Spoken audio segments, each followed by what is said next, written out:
Do you have a favorite Richmond moment? I know you talked about that awesome sellout at the Richmond Coliseum, but do you have some other favorite JCP, NWA, Midnight Express Richmond moments?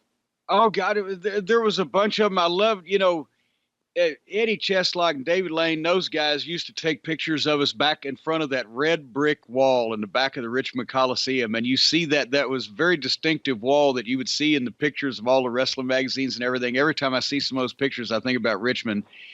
We had some great fans there, especially the ones that used to give us a ride to the airport and back.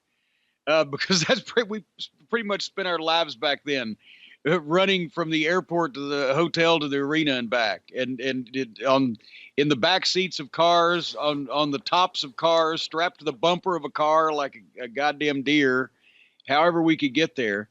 But I think even more than the big matches that we had with the Rock and Roll Express there the first time around with them in '86, I'm most proud of the 1988 Great American Bash in Richmond at the Coliseum.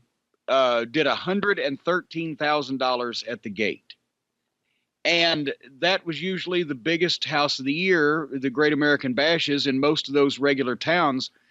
But Dusty, that's what he was trying to get business back up, because that's when Turner Broadcasting was buying the company, and he wanted to make sure his position was secured. He wanted to make sure that we were selling as many tickets as we could at the start, so they could hit the ground running, right?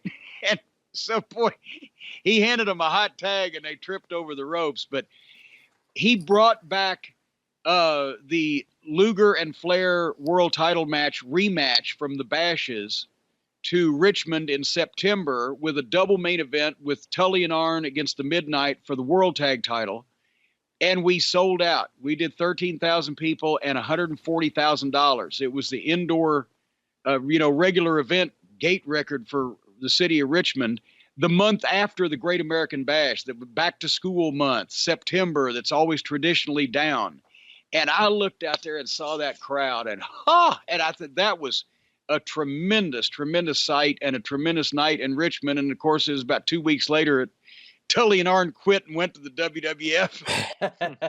Screwed that whole thing up. We were going to be selling out with them for 6 months. I mean, we had just started everywhere the Midnight and Tully and Arn went, because they'd waited for the match for 5 years, right, and never seen it. And we did a huge house in Charlotte. We opened up the new Charlotte Coliseum. It was new back then. And did 13,000 people with Flair and Luger and Tully and Arn in the Midnight, and sold out in Richmond. Did a huge house in Greensboro, a good one in Philadelphia, and just it was starting to cook, and then boom, they were gone.